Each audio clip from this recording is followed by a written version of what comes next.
नकळे परात्मा तो केविनी मतीला वाल्प विवेक अंशे वर्णीन सर्व विषया कुळकर्म सक्तो वर्णीन सर्व विषया कुळकर्म सक्तो सर्वज्ञ श्री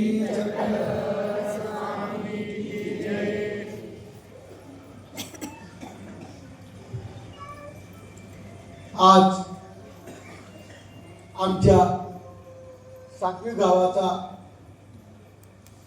खरोखरच अहोभाग्याचा दिवस आहे. ज्या ठिकाणी वासनिक भिक्षुक संत महंत एकत्रित आलेले आहेत. संघ सांगात समाज प्रबोधन पदयात्रा, या पदयात्रेचे संयोजक जे आपल्याला सर्वांना अथक परिश्रमातून प्रत्येक गावाला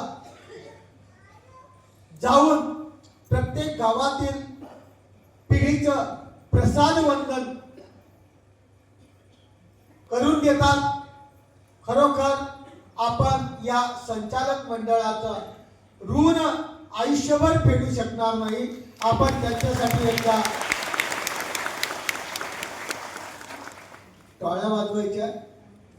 खरोखर आमचे हे संचालक मंडळामध्ये असलेले सर्वच आमचे, त्यामध्ये रमेश दादा आहे, त्यामध्ये दत्तराज दादा आहे, त्यामध्ये मुकुंदराज दादा आहे, असे खूप खूप संत आचार्य महंत आहेत, महेंद्र मुनी आहेत, गोंदव्यास बाबा आहेत, पंडितराज बाबा आहेत, मधुकर दादा आहेत, आणि काही श्याम दादा आहेत, सारंगर बाबा आहेत, मोती बाबा बी आहेत, मला वाटतं पण ते आज आले. तर अशा माध्यमातून सर्वच संचालक मंडळ आमच्या गावामध्ये आलं आणि धन्य झालो. आमच्या दादांनी आमच्यावर सांगितलं की दररोजचं मळण त्याला कोण रळण, तसंच आमची गत आहे. आम्ही उभं राहिले की तसंच त्यांना वाटतं. परंतु आपल्यासाठी या प्रसाद वंदनाच्या माध्यमातून काही थोडं बोलावं, कारण स्वामी चक्रांनी सांगितलेलं आहे.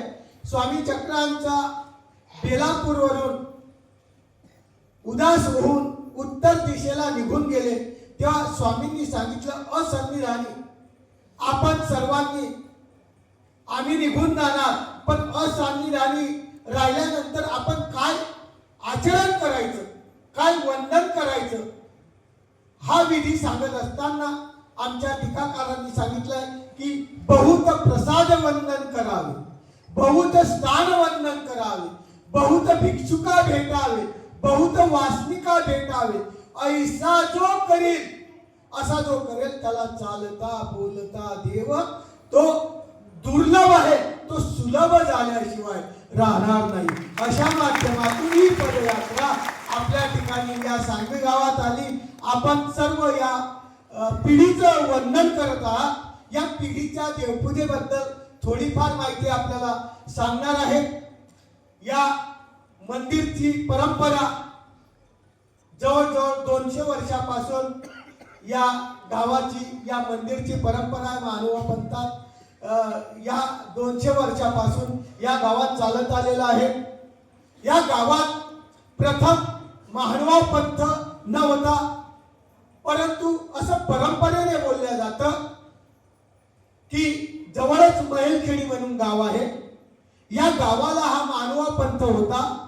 इथलेच काही या परिवारातले पूर्वीचे जे सदस्य आहेत ते त्या ठिकाणी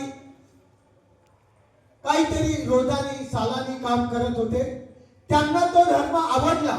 आवडल्यानंतर त्यांनी तो उपदेश घेतला आणि उपदेश घेऊन खडका या गावाला, एरंडोल खडका आहे त्या ठिकाणी अनुष्ठान केलं आणि त्या अनुष्ठानाच्या माध्यमातून या गावाला मिळालेला हा वरदान, हा धर्म चालत आला आणि त्याच गावामध्ये हे एक महंती प्रतिष्ठा म्हणजे राजदर पिढी, ही राजदर पिढी या ठिकाणी चालत आलेली आहे.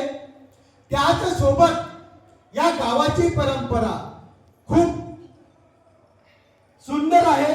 कारण पूर्वीचे लोक या गावामध्ये यायचे, मार्गस्थ यामध्ये राहायचे, बरेच लोक शेवटपर्यंत या ठिकाणी राहायचे आणि प्रकृती स्वास्थ्य किंवा वार्धक्य असल्यामुळे बरेच लोक काय व्हायचे, इथं आपली देहाची जी यात्रा आहे ते संपवायची.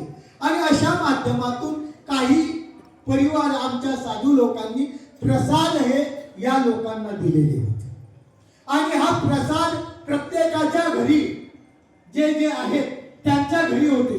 आता प्रत्येकाच्या घरी असताना या लोकांनी विचार केला, काय विचार केला की आपल्या घरी प्रसाद आहे, आपण त्याची व्यवस्था करू शकणार नाही, आपल्याला तेवढी जोपासना होणार नाही. दुसरी गोष्ट, आपण वंदन करू तर आपल्या पुरतं करू, सर्व दुनियेला सर्व समाजाला त्याचा लाभ होणार नाही. म्हणून मला वाटते 1986 मध्ये आमचे पेंटर मामा, उल्हास दादा, गावातील सर्व मंडळींनी विचार केला आणि गावातील प्रत्येक घरचा प्रसाद या ठिकाणी आला. आणि ते दत्त मंदिर आपण वाचत असतात प्रसादावर, त्या दत्त मंदिराचे जे 8 जोड आहेत हे संपूर्ण या गावाचे आहेत, जे एकत्रित या मंदिरात समर्पित केले आणि हे